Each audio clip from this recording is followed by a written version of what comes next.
Welcome to DXB Today, where this episode is all about the future. And speaking of the future, what's coming up on the show? Thanks for asking, Faris. Everyone knows that I won't say no to a free meal. That's why I went down to One Life Kitchen in D3 to sample some of their delicious bites. We're also going to be discussing how cutting-edge technology can help influence the future of sustainable designs with the CEO, no less, of Prasoon Design Studio. And our very own Nimi Mehta went down to meet some of mine and your favourite football legends, while Sebastian Veron, Dwight York and David James on an exclusive interview. Plus, we've got a special performance a little bit later on tonight from one of the top musical venues in town.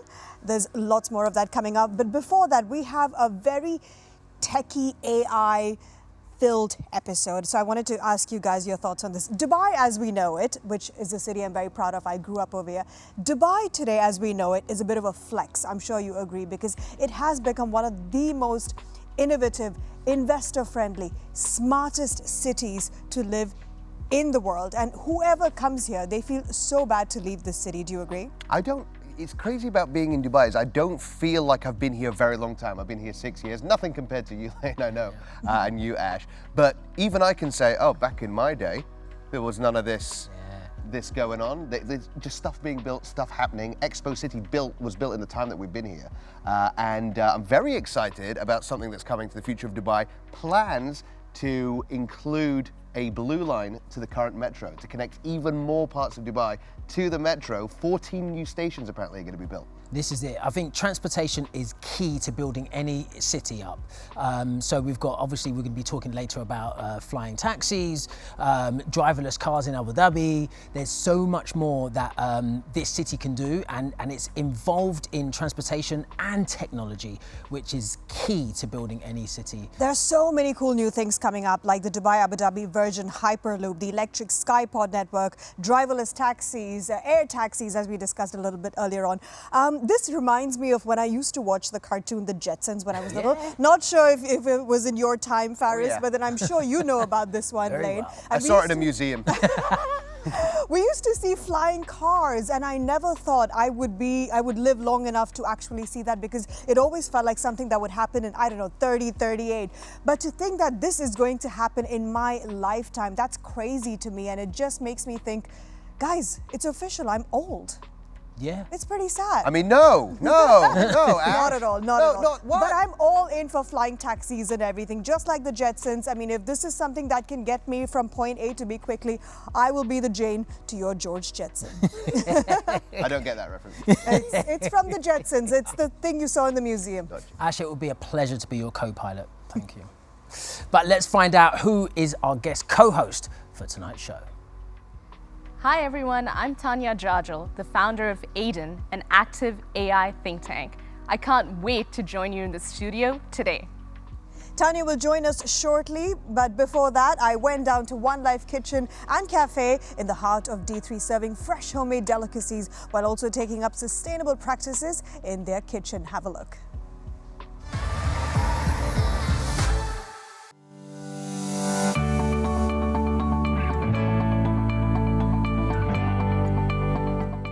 I'm at One Life Kitchen, one of the first and largest F&B outlets to open in D3 back in 2016, and they never shy away from their passion towards making exceptional food using the healthiest and most natural ingredients.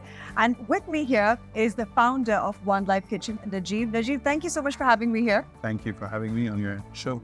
You know, everyone knows One Life Cafe. If you've been to Dubai Design District, you know this restaurant. What do you think made this restaurant so popular, besides, of course, the exceptional location? Look, since the beginning, I've always been here. My head chef, who's also now my partner, Kelvin, has always been here. We have a dialogue with our customers. We take feedback from them. We haven't shied away from changing the concept, pivoting, adding new things to the menu, improving things that were already there. But I think fundamentally, we've always stuck to one core principle, which is that we've never called ourselves healthy. We've never used the word healthy, but we do shy away from processed foods, and we want to use natural ingredients for everything we do. French fries you see in front of you, these are hand cut by our staff. They're baked and then they're fried. The bread you see in this crown baguette is baked right here behind us, which is our new bakery and pastry kitchen. which was set up this summer. Burger buns, the bread is made by us, the patties are ground by us. So a lot of what we do ourselves and we do in-house, and the whole idea is that we can control the quality. Now, besides, of course, the exceptional quality of food and your commitment towards making everything fresh, I want to know a little bit more about your take on sustainability. What is your take? How can you make a business such as this sustainable? So one example is we changed our juices from plastic bottles to glass bottles where we reuse them. It's definitely a sustainable practice, but at the same time, it's a practice that costs us less money. Okay. A customer told me 2 weeks ago, why do you give cutlery with every order? You should make it upon request. Yeah. So rather than giving cutlery as per standard, tell customers as per standard, there is no cutlery, but if you want some, we'll give you some. These kind of small things can save us money and also be much more sustainable. What is the feeling that you want your average consumer to leave this restaurant feeling? Look, in general, I want them to definitely feel that they got their value for money. Not that it's a cheap place to come, but compared to what I paid, I got what I paid for.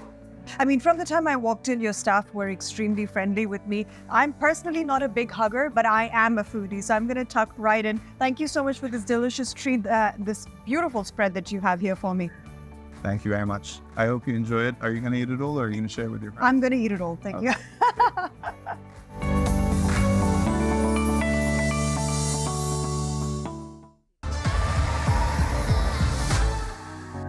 Welcome back to DXB today, where it's all about the future. And we're very excited to have our guest co-host with us, who is a CEO and entrepreneur who is here to redefine the intersection between AI and humanity across industries. For many years of experience in the software industry, please join us in welcoming Tanya Jajal. Thank you so much for joining us. Thank you for having me. What a pleasure. Now, there's been a lot of talk on this show, and I think almost on every episode, about artificial intelligence. Of course. Is there anything new you can tell us? What are you working on exactly?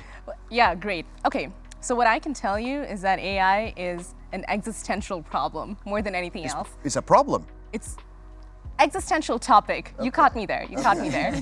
Problem is a question mark, and that's probably what we're trying to help society figure out. So I've been harping on about AI long before it became a thing, for over 6 years. And for me, it's really a philosophical issue, right? Because if you see how everyone's talking about AI now, I think the reason they're doing it is because it forces us to reflect on our own role in society. Because for the first time in the trajectory of human history, we've replicated our own intelligence. And that's a little bit jarring. Sometimes I think we don't like what we see. Yeah, I mean, that was going to be my question to you, actually, because a lot of people have embraced AI because it makes life and work a lot more easy. It takes care of a lot of the mundane things that you don't really need to bother about. But say the writers' strike in Hollywood, for example, it is the first workplace battle that we saw between humans and AI. And some people really fear being replaced. I mean, we are all a little bit scared that in a few years from now, we could be replaced. So what can you say that's going to put us at ease, please? If we Can you say something that's going to put us at ease? Go on. No Can you? pressure. Can I? No pressure, All right. Tanya. No, okay, here's what I'll say.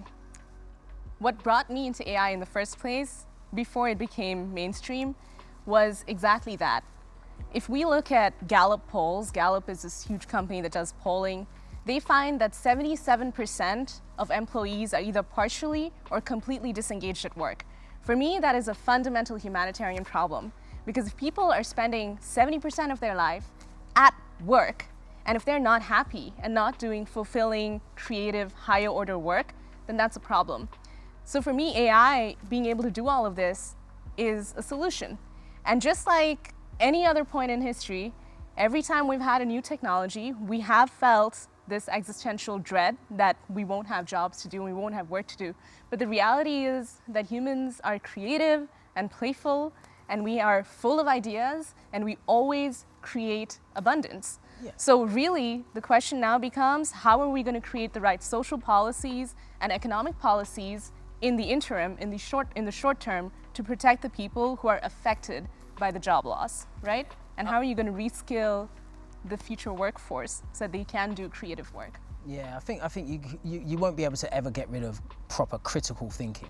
Right. That's something that's going to be something mundane with some people, but some of us really love that, getting into that whole thing. So some people are going to love AI and go with that, and some people are that's just how it's going to be, I think. Absolutely. And in fact, I love that you said critical thinking, because I like to remind a lot of people that I talk to about this. Critical thinking is the most important thing in this space, right? We need to think critically about the technology, meaning what it can actually do for us, but we also need to make sure that younger generations are equipped with critical thinking, especially if they're going to grow up with AI, just like some of us millennials would have grown up with the internet, right? Yeah, exactly. And a lot of people thought the internet was going to like steal jobs. Exactly. But it created new jobs, didn't it? And I know the word AI is a buzzword, it's used a lot, but from what I've heard, it's actually still at the stage of machine learning. So it does need the human element. Do you know if there's going to be a future where artificial intelligence actually is independently creating? Right. Okay, great question. The hypothetical assumption is that at some point in the future, we'll have AI that creates AI. Something that we do at my work, and I encourage a lot of people that I work with to do this as well, is to encourage the use of autonomous agents, which is basically AI that can work by themselves. So you program the system in such a way that it's able to conduct itself independently, learn independently, and create and accomplish new goals. You still need the original parameter or the original sort of prompt from the human, meaning what are you actually using the technology for? But that's the case with anything, right? What do we need food for? What do we create industries for? Why do we have agriculture? All of this is to fulfill a certain need. So it's like we identify the need and then we let it autonomously function.